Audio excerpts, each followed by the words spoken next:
7주차 2강 강의를 시작하겠습니다. 이번 강의에서는 우리가 계속 프로그램의 편성에 대해서 우리가 공부를 하고 있는데요. 자, 이제 편성을 벗어나서 프로그램의 기획과 제작에 대해서 공부를 하죠. 좀 더 실무적인 얘기를 우리가 해야 될 것 같습니다. 먼저 프로그램 기획에서 첫 번째 바로 상황 분석과 주제 설정입니다. 프로그램의 상황 분석, 주제 설정. 자, 먼저 그 프로그램의 이용 대상자와 상황을 분석할 필요가 있는데요. 이용자, 성별, 연령, 경제적 환경, 주거 지역별 프로그램 제작에 중요한 자료를 얻을 수 있습니다. 자, 이런 것들을 통해서 과연 이 프로그램을 만들었을 때 시청자들이 어떤 사람들인가 라는 것을 알 필요가 있겠죠.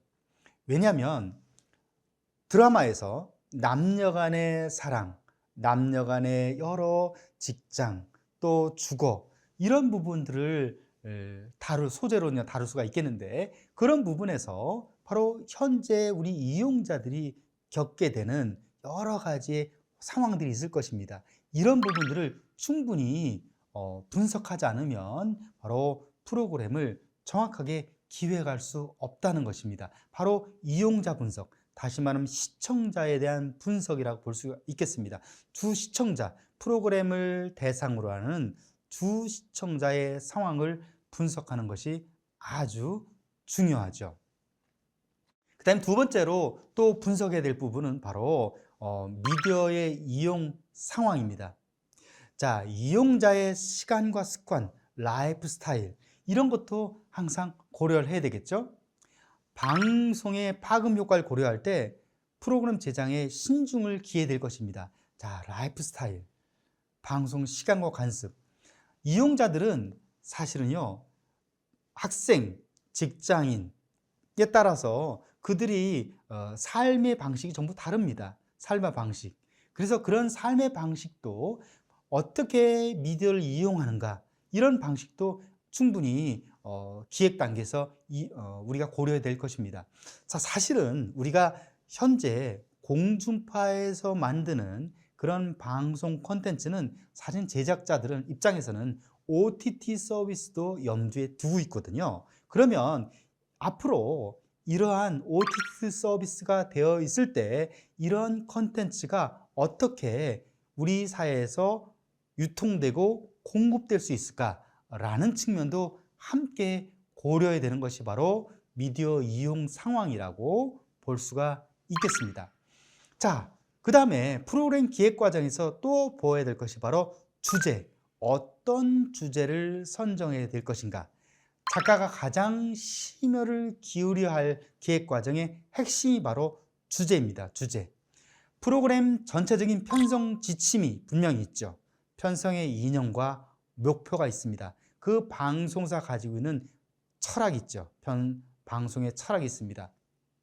공영방송, 공영방송대로, 국영방송, 국영방송대로, 민영방송, 또 상업방송은 상업방송대로의 편성에 대한 지침이 전부 다를 수가 있습니다. 그런 지침을 분석하고 시기에 적절하게 맞는, 또한 방송 환경을 융합시키는 작업이 바로 주제 선정과 밀접한 관련이 있다고 볼 수가 있겠습니다. 주제, 우리 사회에서 지금 가장 민감한 이슈가 무엇인가요?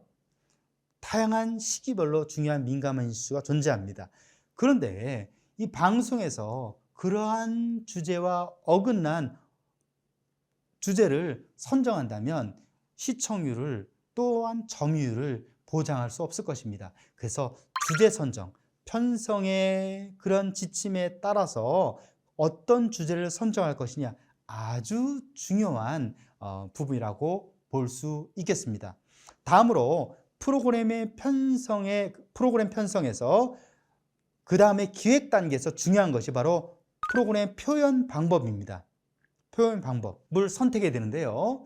제작자는 작품 제작의 경험과 지식을 살려 가장 효율적인 표현 방법을 모색해야 됩니다. 가장 어떤 표현 방법을 사용할 것이냐, 제작자는 사용할 수 있는 인력과 재정적 뒷받침을 충분히 고려하여 어떠한 표현 방법을 사용할 것이냐, 어떠한 표현 방법이라는 것은 어떠한 CG를 사용할 것이냐, 또한 어떠한 디지털 효과를 사용할 것이냐, 아니면 어떠한 장면을, 어떠한 현장의 로케이션을 사용할 것이냐, 이런 모든 것들이 바로 표현 방법이라고 볼 수가 있겠습니다. 이러한 것들이 기획 과정에서 반드시 고려되어야 한다고 생각을 합니다. 프로그램 주제와 표현 방법과 관련된 문제점을 한번 생각해 볼까요? 철새 이동과 관련된 자연 다큐멘터리를 제작하려고 한다고 생각해 봅시다. 그러면 제작자는 충분한 제작 시간과 제작 여건을 고려해야 합니다. 제작자가 의욕만 앞서서 프로그램을 제작하려고 했을 때 철새 이동지인 시베리아 지역의 촬영이 어렵다면 프로그램은 제작될 수 없을 것입니다. 결국 제작자는 프로그램을 제작하기에 앞서 주제와 표현 방법에 대한 심각한 고려를 해야 되겠죠. 사실은 철새 이동과 관련된 자연 다큐멘터리를 제작한다는 그러한 주제를 선정했다고 할 때는요, 이 철새도의 이동을 보기에는 장기간의 그런 자본과 인력이 필요합니다. 그냥 현장에 가서 카메라를 놓고 촬영하는 것이 아니죠. 녹화하는 것이 아닙니다. 충분한 시간을 가지고 거기서 오랜 시간을 가지고 자본과 인력이 투여돼서 그런 컨텐츠를 갖게 되는 것이죠. 이런 부분들을 충분히 고려해야 된다는 것입니다. 그리고 시베리아 지역까지도 가서 그것을 충분히 촬영할 수 있는지, 이런 부분까지도 함께 고려해야 된다는 것이죠. 우리 철새의 이동에 대한 자연 다큐멘터리를 생각했는데 사실 우리 드라마를 보면요, 해외 로케이션이 포함된 드라마가 많이 있습니다. 근데요, 해당 지역이 국제 분쟁 지역일 수도 있어요. 그러면 스태프들의 안전 문제도 생각할 수가 있겠죠. 그래서 이러한 종합적인 것들이 고려돼서 프로그램의 기획 과정에 반영되어야 함을 우리는 알 필요가 있습니다. 자, 그 다음에는 기획 과정에서 대본과 제작 기획서 작성에 대해서 보도록 하죠. 자, 제작자는 기획된 자료를 수집하고 기획 의도를 대본 집필자, 예를 들면 방송 작가에게 충분히 설명합니다.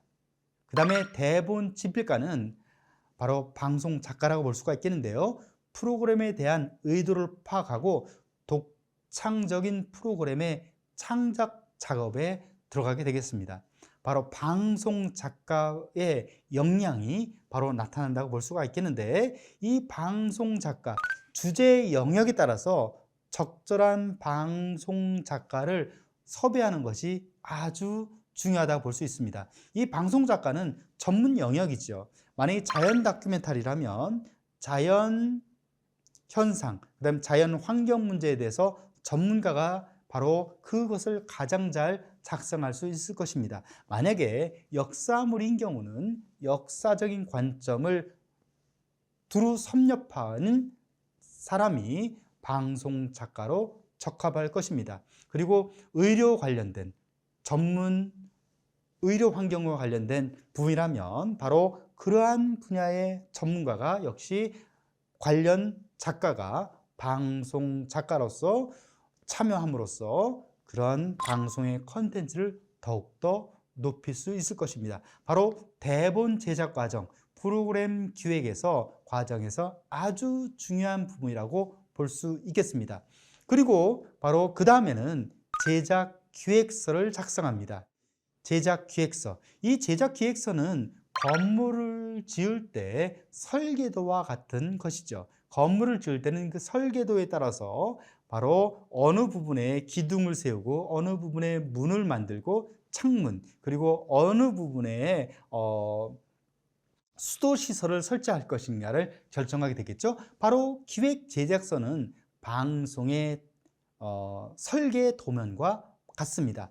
총 방송의 횟수라든가 방송 시간, 그리고 기획 의도, 주요 내용, 누구가 출연진인지, 연출자, 그리고 상세한 예상 등을 전부 기록해 놓은 것이 바로 제작 기획서라고 볼 수가 있겠습니다. 바로 프로그램 제작의 주요 골격이 되는 건축에서의 설계도와 같은 것이죠. 그래서 제작 기획서에 따라서 촬영도 하고 편집도 하고 생방송인 경우는 생방송 혹은 녹화의 제작 과정에 들어가는 것이 바로 방송 제작 기획서에 따라서 이루어지는데, 바로 프로그램 기획 과정에서 중요한 것이 바로 대본 제작과 함께 제작 기획서 작성이라고 볼 수가 있겠습니다. 이런 과정을 통해서 우리는 프로그램, 방송 프로그램이 컨텐츠가 만들어지고 여러분들이 바로 보는 컨텐츠가 이런 과정을 통해서 방송 컨텐츠가 만들어진다고 이해하시면 될 것 같습니다. 앞에서 내가 방송 작가에 대한 얘기를 했었는데요. 아마도 학생들 가운데 방송 작가를 앞으로 장래 희망으로 꿈꾸는 학생들이 많이 있는 것 같아요. 실제적으로 교수에게 방송 작가가 되려면 무엇을 해야 되죠? 라고 질문하는 학생들이 많이 있습니다. 방송 작가. 방송 작가는 해당 프로그램에 따라 다양한 전문 지식을 갖고 활동해야 된다고 앞에서 말씀드렸는데, 자연 다큐멘터리라든가 역사 다큐멘터리, 의학 다큐멘터리, 아까 의학 관련 프로그램을 말씀드렸잖아요.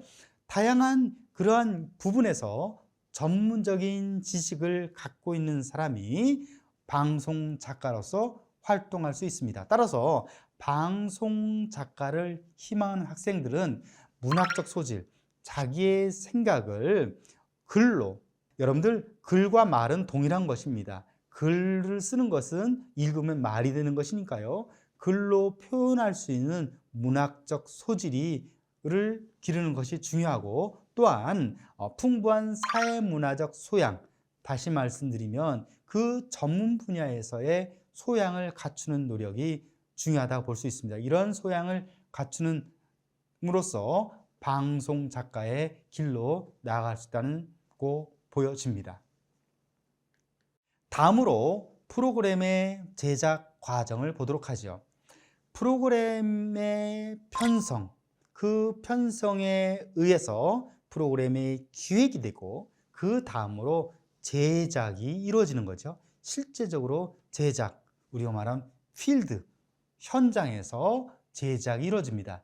물론 여러분들 이 과목이 교양 과목이고 이론 과목입니다. 그래서 사실은 실습이 어렵지만 수강생 여러분들이 이런 제작 과정이라는 이 강의를 들음으로써 프로그램들이 어떠한 제작 과정을 통해서 실제적으로 프로그램이 제작 완성되는구나 라는 것을 이해하면은 좀 더 프로그램에 대한 이해를 좀 더 깊게 할 수 있을 것이라고 생각을 합니다. 자, 먼저 촬영을 빼놓을 수가 없습니다. 촬영이 가장 기본이 되겠죠. 촬영. 비디오 클립이라는 것이 있습니다. 녹화나 생방송에 쓰일 영상을 미리 촬영 및 편집해 놓은 것으로서 보통 데이터베이스라고 할 수 있는데, 이런 것들을 많이 구축해 놓음으로써 우리는 촬영의 밑작업이라고 볼 수가 있는 것이죠. 많은 촬영은 사실은 우리가 촬영을 할 때 현장에서 촬영, 모든 것을 촬영할 수가 없고 기존에 있는 데이터베이스를 활용한다면 좀 더 그 컨텐츠를 풍부하게 영상 컨텐츠를 만들어낼 수 있을 것입니다. 그래서 비디오 클립을 얼마나 많이 갖고 있느냐에 따라서 그 컨텐츠의 풍부함, 컨텐츠가 좀 더 높은 그 질적인 컨텐츠를 만들어낼 수 있을 것입니다.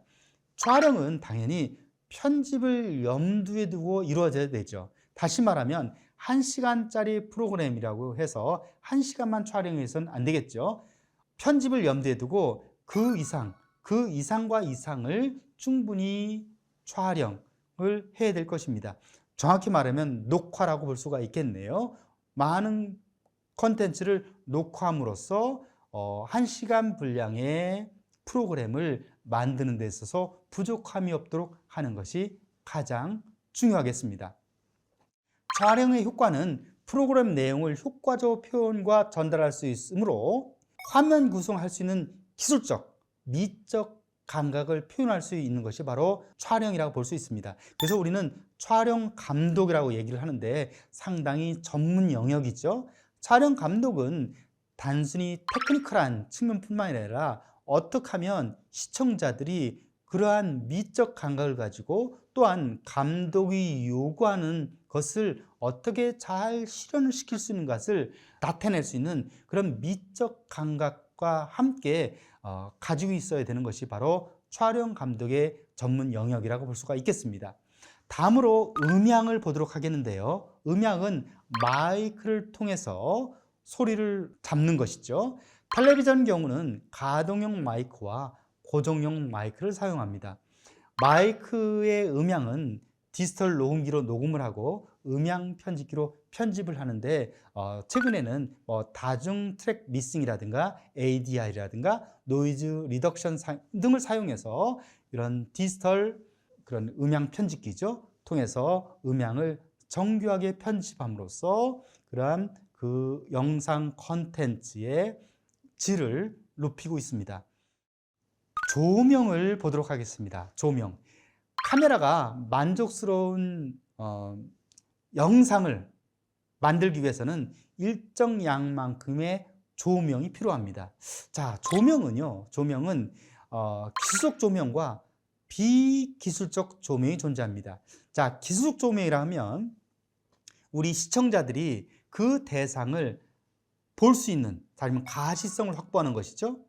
우리가 완전히 어두면 그 대상, 피사체를 볼 수가 없을 거 아니겠습니까? 그러면 장면이랄지라도 일정 부분에 시청자들이 그 대상과 사물을 인물과 사물을 볼 수 있도록 확보해 주는 것이 굉장히 중요합니다. 그리고 밝은 곳이라 할지라도 그 시청자들이 그 대상을 좀 더 명확하게 가시성이 좀 더 높게끔 보여지도록 하는 것이 바로 기술적 조명이라고 볼 수가 있겠습니다. 그런데요, 사실은 더 중요한 것이 바로 비기술적 조명입니다. 바로 시청자들에게 감정, 분위기, 의미까지도 전달하는 것입니다. 어두운 장면, 밝은 장면, 붉은 장면, 푸른 장면, 이런 것들은 시청자들에게, 그 컨텐츠를 소비하는 사람들에게 그 컨텐츠의 의미를 다르게 받아들일 수 있거든요. 이것이 바로 비기술적 조명인데, 바로 이 비기술적 조명이 바로 컨텐츠의 질을 높이는 데 아주 중요하다고 볼 수 있습니다. 바로 이 조명 감독은 바로 어떻게 하면 기술적 조명과 더불어 비기술적 조명을 실현시킬 수 있는가 끊임없이 제작자와 협의하고 고민한다고 볼 수 있겠습니다. 자, 그 다음에 촬영, 영상 콘텐츠 제작에서 핵심과 같은 것이 이제 카메라의 촬영이 될 수 있는데, 바로 카메라 워크의 기법을 보도록 하겠습니다. 이 카메라 워크 기법은 사실은 여러분들이 실제적으로 제작하면서 보면 더 명확히 이해할 수 있겠지만, 우리가 앞에서 말씀드렸듯이 이 과목이 실습 과목이 아니고 이론 과목이니까 전체적으로 어떻게 제작된다는 것을 여러분들에게 말해주고 있는데, 그런 것을 통해서 여러분들이 이 컨텐츠가 어떤 의미를 갖고 있는가, 어떤 카메라의 워크 방식을 통해서 이러한 의미가 시청자에게 전달되고 있구나, 그러한 카메라 워크의 방법이 어떻게 컨텐츠에 반영되고 있구나 라는 것을 이해하면 좋겠습니다. 먼저 볼 수 있는 것은 빅클로즈업이죠. BCU라고 볼 수 있는데, 빅클로즈업, 얼굴의 특정 부위만 강조할 때 사용합니다. 그 다음에 클로즈업은 얼굴만 크게 촬영하는 것인데, 이것은 감정 표현 전달에 아주 효과적인 방법으로 사용되고 있습니다. BS 방식, 버스트 샷 방식으로 머리에서 가슴 부분까지 촬영하는 방식으로 일반적인 샷이라고 볼 수가 있겠죠. 풀샷은 인물 전체와 배경을 함께 촬영해서 인물의 움직임과 세트의 상호작용을 전달하는 것입니다. 그 다음에 수평 앵글, 노멀 앵글이라는 것은 가장 많이 사용하는, 또 안정감 있는 화면 구성이라고 볼 수가 있겠습니다. 그 다음에 부감이라고 말하는데요. 하이 앵글이라고 얘기를 합니다. 높은 곳에서 내려보는 화면으로서, 다시 말하면 카메라의 앵글이 높고 낮은 곳을 비춰 보여 촬영하는 방법이죠. 패배와 절망을 표현하는 방식입니다.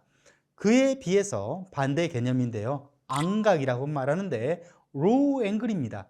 낮은 곳에서 올려다보는 화면 방식입니다. 승리의 표현이죠. 이것은 바로 카메라의 방식에 따라서 바로 그 컨텐츠의 내용을 다르게 표현할 수 있죠. 그러면서 결국적으로는 시청자들에게 다른 방식으로 메시지를 전달하는 것입니다. 우리가 그 전에 신문에서 포토 저널리즘을 얘기를 했었죠. 포토 저널리즘, 바로 사진 저널리즘입니다. 몇몇의 텍스트, 문자보다는 사진으로 표현하는 것이죠. A 후보를 항상 웃는 모습으로 표현한다든가 B 후보를 항상 화내는 모습으로 표현하는 모습, 이런 것들은, 이런 사진은 상당히 텍스트 몇몇 어떤 후보를 지지한다, 지지하지 않는다라고 신문에서 뉴스 보도를 할 필요도 없이 그 사진 하나만 가지고도 충분히 우리는 A 신문이 어떤 후보를 지지하는 것을 우리는 알 수 있습니다. 이것이 바로 신문에서의 포토 저널리즘이라고 얘기를 했는데요. 방송에서 마찬가지입니다. 방송에서 A 방송사와 B 방송사가 다른 앵글 방식을 사용할 수 있습니다. 뉴스 보도에서 A 방송사가 A 후보를 지지하고 싶을 때는 어떤 앵글 방식을 많이 사용하면 좋겠습니까? 당연히 로우 앵글 방식을 사용합니다. 로우 앵글 방식을 사용함으로써 그 후보가 좀 더 승리, 그리고 더 자신만만한 표현, 그리고 활동적인 후보로 보여줌으로써 시청자들은 그 후보가 더욱더 선거에서, 그리고 앞으로 이후에 더 훌륭한 정치적 역량을 발휘할 것이라고 생각을 하게 되겠죠. 반대로 하이 앵글을 사용함으로써 그 특정 후보를 패배 절망, 그리고 별 볼 일 없는 후보로 만들어 줄 수도 있습니다. 그래서 실제로 연구 결과에 의하면 동일한 시간대 영상을 보여주더라도 하이 앵글을 사용하고 로우 앵글을 사용함으로써 각각 다른 뉴스 보도를 함으로써 사실은 편파 보도죠. 편파 보도. 사실은 공정한 보도가 아닙니다. 공정한 보도. 공정 보도에 어긋나는 질적인 부분에서의 공정 부분. 특정 후보의 시간대를 동일하게 편성한다는 측면에서는 공정 보도라고 보지만, 카메라 앵글을 통해서 다른 메시지를 구성한다는 측면에서는 절대로 공정 보도라고 볼 수 없는 현상들이 일어난다고 볼 수 있습니다. 그래서 우리는 앞으로 하이 앵글과 로우 앵글을 잘 여러분들이 주의 있게 보시면 좋을 것 같습니다. 자, 음향과 조명. 음향은 실제로 음향에 절대적으로 의존하는 라디오뿐만 아니라 텔레비전에서도 음향은 절대적인 역할을 수행합니다. 음향은 마이크를 통해서 소리를 모으며, 텔레비전에 사용하는 마이크는 가동용 마이크와 고정용 마이크가 사용되는데요. 이런 마이크를 통해 모아진 음향은 디지털 녹음기로 녹음되고 이후 음향 편집기로 편집되어 화면과 함께 방송됩니다. 이 부분은 앞에서 이미 지적했지만 이런 음향에 대한 중요성을 한 번 더 강조하기 위해서 제가 말씀드립니다. 조명도 역시 조명 감독이라는 측면에서 굉장히 중요하다는 얘기를 했었는데, 카메라가 만족스러운 영상 만들기 위해서는 일정 양만큼의 조명이 필요하며, 이를 기술 조명과 비기술 조명으로 나눈다고 얘기했어요. 특히 비기술 조명은 중요하게 그러한 컨텐츠의 의미를 부여할 수 있는 바로 창조적인 작업이기 때문에 아주 조명에서 우리는 중요한 부분이라고 다시 한번 강조해 드립니다. 자, 음향과 조명이 굉장히 중요하죠. 중요합니다. 그래서 실제로 텔레비전 촬영 현장 혹은 야외 촬영에서 음향 감독과 조명 감독은 매우 중요한 역할을 하며 제작자와 끊임없이 소통하면서 그런 컨텐츠의 질을 높이기 위해서 서로가 노력하고 있음을 우리는 알 수 있습니다.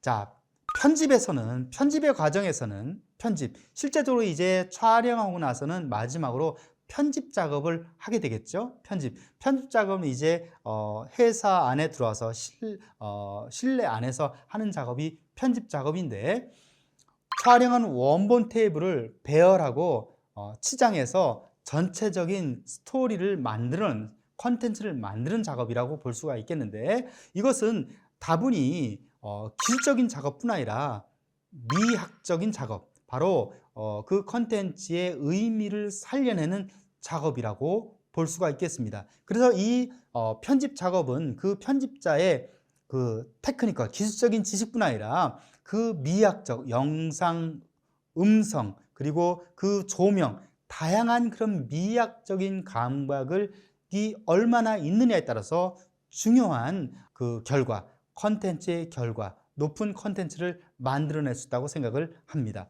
편집 과정은 프리뷰 작업, 그리고 가편집 작업, 종편집 작업을 과정을 거치는데요. 프리뷰는 촬영한 테이프 내용을 시간 정보 기능기를 이용하여 상세히 적어가며 검색하고 숙지하는 것, 다분히 전작업이라고 볼 수 있습니다. 그 다음에 가편집 작업은 오프라인 에디트라고 말하는데, 선정된 컷을 골라내고 현장음과 연결, 배열하여 전체적인 그림과 스토리를 만들어내는 작업이고, 마지막 종편집 작업은 나레이션, 음향, 그리고 각종 효과를 그래픽을 이용하여 최종적인 완제품을 만들어내는 작업이 바로 편집 작업이라고, 종편 작업이라고 볼 수 있겠습니다. 우리가 특수 편집 효과들이 여러 가지가 있어요. 페이드 인 아웃, 디졸브, 와이프, 포커스 인 아웃, 이런 것들이 있는데, 이런 포커스 인 아웃은 역시 컨텐츠를 이해하기 위해서 필요한 것들인데요. 페이드 인 아웃은 전체적인 화면을 검게 혹은 흰색으로 전환하는 기법인데요. 주로 내용의 큰 전환이나 영상의 첫머리 부분에 사용합니다. 디졸브는 화면이 겹쳐서 넘어가게 하는 기법이죠. 소 단위가 바뀔 때 이렇게 주로 사용합니다. 와이프 작업은 뭐냐면 화면을 옆으로 자르거나 그 사이에 여러 가지 무늬를 삽입하는 것입니다. 뚜렷한 단락과 단락을 구별 지을 때 사용하는 방법이죠. 그 다음에 포커스 인 아웃 방법은 화면의 초점을 흐리는 것을 포커스 아웃, 반대로 흐릿한 화면을 선명하게 하는 것을 포커스 인이라고 합니다. 주로 과거의 회상이나 꿈을 표현할 때 이런 포커스 인 아웃 방식을 사용하게 됩니다. 자, 여기서 마지막으로 우리 편집에서 디지털 편집에 대해서 한번 생각해 보도록 하겠습니다. 아날로그 시대의 편집은 필름을 자르거나 붙이는 방식, 사실 지금도 이런 방식은 하지 않을 것 같습니다. 하지만 아날로그 방식에서는 상당히 필름을 자르고 붙이는 방식이 일반적이었는데요. 이제 디지털 편집에서는 컴퓨터 기반 비선형 편집 방식과 디지털 합성 조작 방식을 사용합니다. 사실은요, 컴퓨터 기반 비선형 편집이라는 것은 non-linear editing으로 사실 일반적으로 우리가 사용하고 있는, 현재 사용하는 방식이라고 볼 수 있습니다. 그런데 여기에 추가해서 디지털 합성 조작 방식이 사실 디지털 편집 방식에 사용됨으로써 감독이 추구하는 예술성을 실현하고 있는 것이 현실이라고 볼 수 있습니다. 디지털 편집 시대를 연 작품은요, 1999년에 스타워즈 에피소드 1 작품입니다. 조지 루카스 감독의 이 방식은 실사와 CGI 장면을 혼용해서 편집함으로써 아주 뛰어난 디지털 편집의 새로운 시대를 열었던 작품으로 평가할 수 있습니다. 좀 더 또 다른 차원에서의 매트릭스 작품, 1999년 라나와 릴리 워스키 형제의 작품이라고 보통 얘기를 해요. 이 작품은 촬영과 CG 편집을 경계를 붕괴시킨 작품으로 우리가 높게 평가하는, 디지털 편집에 높게 평가하는 작품 중에 하나라 볼 수 있겠습니다. 그 다음에 아바타 작품, 2009년에 제임스 카메론 작품이죠. 모션 캡처 영상을 디지털 편집하는 방식, 이 방식을 통해서 디지털 편집의 새로운 장을 열어놓은 작품이라 볼 수 있겠습니다. 프로그램의 편집은 우리가 프로그램의 편성, 그리고 프로그램의 기획, 제작, 그리고 결국은 얻게 되는 총 완성품을 얻는 최종본을 만드는 데 있어서 마지막 작업이 바로 편집이라고 볼 수 있습니다. 이런 편집이 아주 중요한데요. 이런 편집이 바로 제품의 완성도를 높이는데 점차 디지털 기술을 통해서, 디지털 편집을 통해서 우리가 지금까지도 예측하지 못한 또 다른 완성도 높은 작품을 만들어내는 것이 현재 우리 편집 기술이라고 볼 수 있겠습니다. 여러분들 수고 많으셨습니다. 7주차 2강 강의를 마치겠습니다.